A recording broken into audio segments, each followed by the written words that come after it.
제28차 최고위원회의를 개최하겠습니다. 안철수 당대표의 개회 선언이 있겠습니다. 28차 최고위원회의 시작합니다. 안철수 당대표의 모두 발언이 있겠습니다. 어제 이명박 전 대통령의 기자회견 기사를 보고 부끄러움을 모른다는 생각이 들었습니다. 더구나 기자들께 상식에 벗어난 질문을 하지 말라고 역정을 내고 그의 측근들은 품격을 생각해 달라고 했다니 적반하장이 아닐 수 없습니다. 대선 개입 댓글 의혹, 유명인 블랙리스트 의혹, 김대중 전 대통령 노벨상 취소 청원 공작 의혹, 국군 사이버사령부의 온라인 여론조작 활동 의혹 등은 국민의 상식을 무너뜨리고 국격을 훼손하고 법 질서를 위배하는 것입니다. 상식과 품격을 입에 올릴 자격이 없습니다. 현직 대통령도 법을 위반하면 처벌받는 세상입니다. 전직 대통령도 철저한 수사와 엄정한 처벌에 예외일 수 없습니다. 국회에서 개혁 입법과 예산안 논의가 본격적으로 다뤄지기 시작했습니다. 당파와 이념을 넘어 오직 민생과 미래를 위해 최적의 해법을 찾아내야 합니다. 그런데 청와대와 여당은 벌써 장꾀만 부리고 있습니다. 민주당은 세출 관련 주요 법안들을 상임위에서 당당하게 다루는 대신에 예산 부수 법안으로 지정해 처리하는 입법 잔꾀를 모색하고 있습니다. 보유세 증세 등을 다룰 조세재정특위를 경제부처가 아닌 대통령 직속 정책기획위원회 산하에 설치하겠다며 증세 잔꾀를 부리고 있습니다. 청와대와 여당이 협치와 책임의 정치를 외치더니 고작 생각해낸 게 국회 패싱, 기재부 패싱입니까? 입법 의제는 당연히 국회 상임위에서 치열하게 논의해야 합니다. 누구보다 여당이 책임지고 협력과 합의를 이끌어내야 합니다. 이것이 상식입니다. 조세재정특위, 지난 9월 18일 제가 지적했던 것처럼 기재부 산하에 두는 것이 상식입니다. 그때는 기재부를 패싱해 총리실 산하에 설치하려고 했다가 이제 아예 대통령 직속 위원회로 옮기겠다니 세금 문제를 청와대와 여당의 정치 전략 차원에서 다루겠다는 겁니까? 청와대와 여당에 촉구합니다. 입법 의제 두려워하지 말고 국회에서 당당하게 논의합시다. 조세재정특위 정상적으로 경제부처 산하에 두십시오. 잔꾀가 아니라 당당하게 원칙과 정도로 가기를 희망합니다. 홍종학 후보자 인사청문회 아무리 급하다고 그렇게 장모님께 책임을 다 돌릴 줄은 몰랐습니다.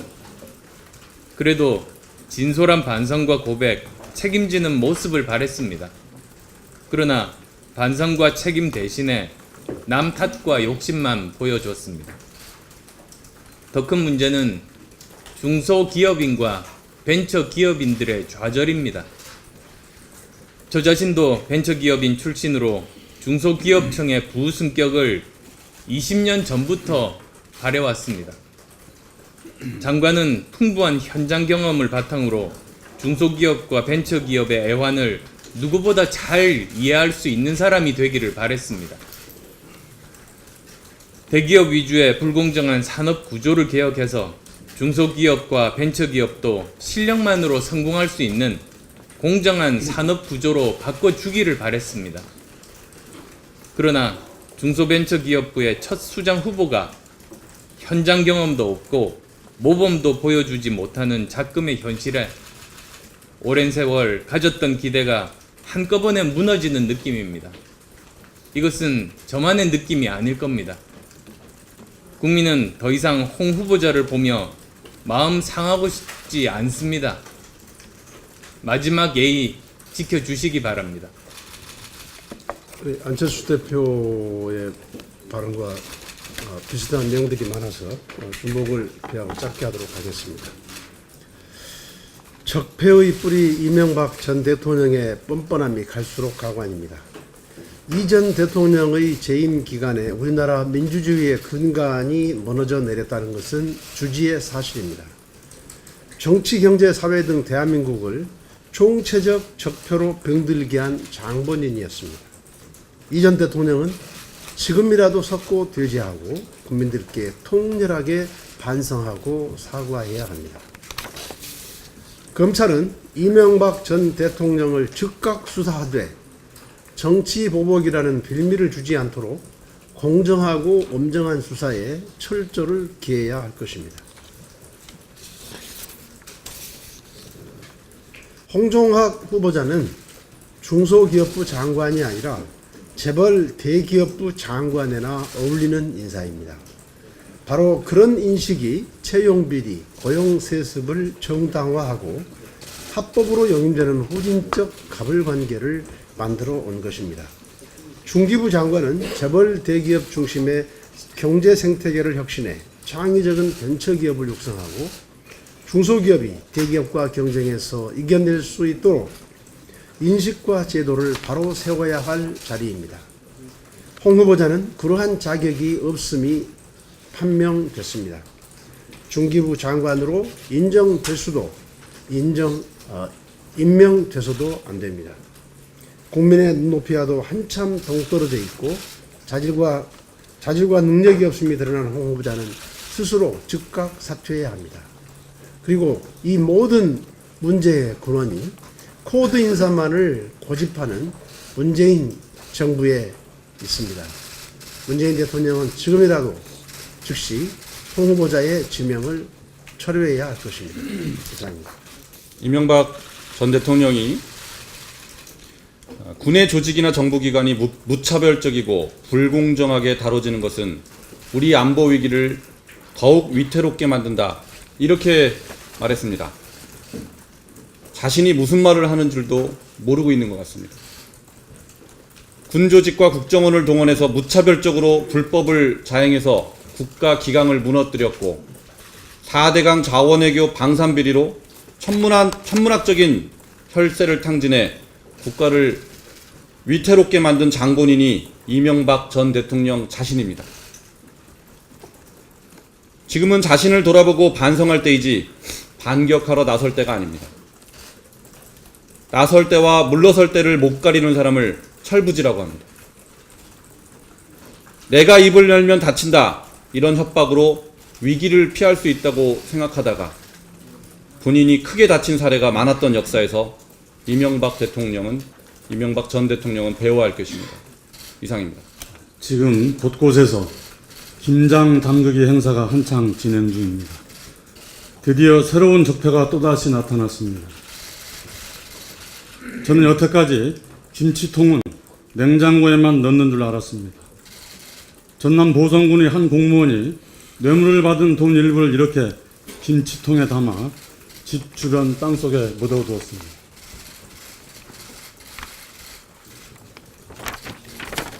집 주변 땅속에 묻었다가 먹지도 못하고 적발되어 기소되기에 이르렀습니다. 이 기상천외한 괴이한 사건을 어떻게 생각하십니까? 뇌물로 김장을 한 것도 아닐 텐데 돈이 썩을까봐 부패를 방지하기 위해서 땅속 깊이 묻어둔 것 같습니다. 흘러온 역사가 그랬듯이 어느 정권이나 적폐는 쌓이고 또 쌓여 있었습니다. 땅속 깊이 이렇게 말입니다. 어떻게 청산하느냐 하는 것은 대부분 검찰의 몫이었고 그 장막 뒤편에 가려진 어두운 그림자를 찾기 위해 검찰은 또 얼마나 많은 밤을 새웠습니까? 땅속 깊이 묻어둔 김치통을 파헤치기 위해 이 시간에도 죽음을 무릅쓰고 묵묵히 일하고 계시는 검찰 관계자 여러분들에게 따뜻한 응원을 다시 한번 보냅니다. 그는 떠났습니다.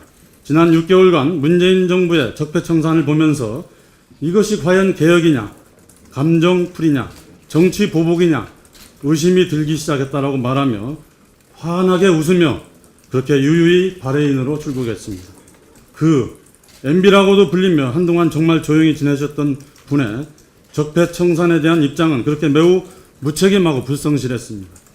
적폐의 사전적 의미는 오랫동안 쌓이고 쌓인 폐단을 말하며 과거의 부정적인 요소를 깨끗이 씻어버림을 청산이라고 합니다.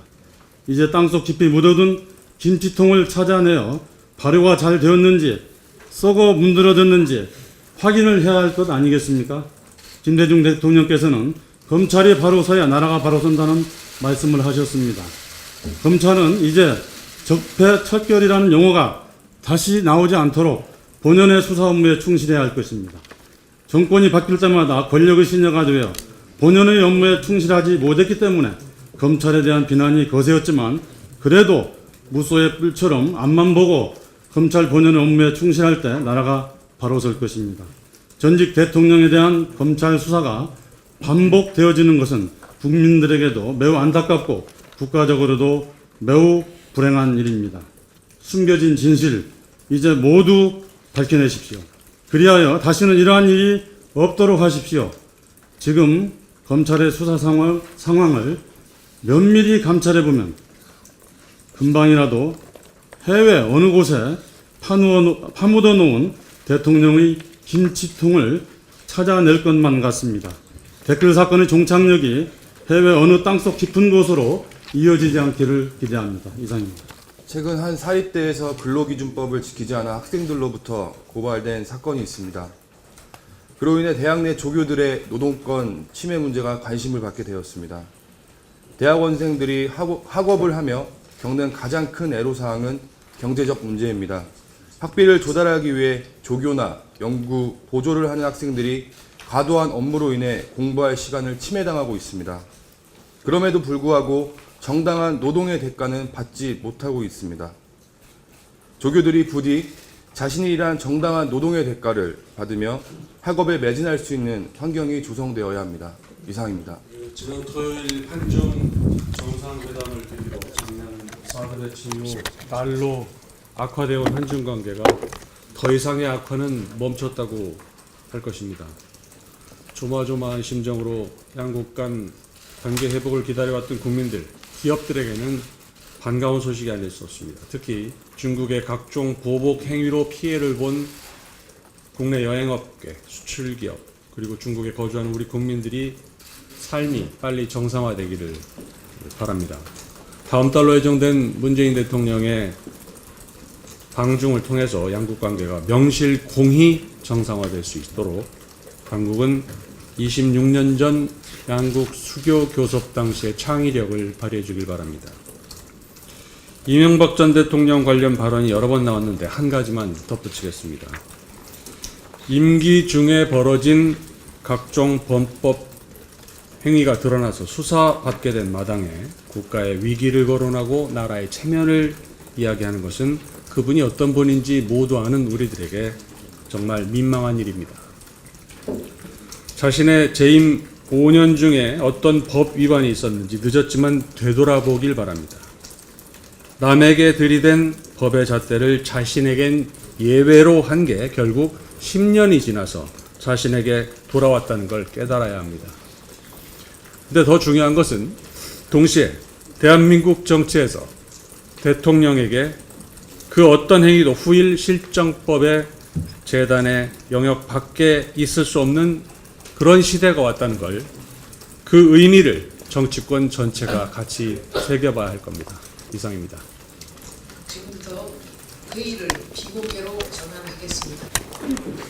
언론 여러분 감사합니다. 지난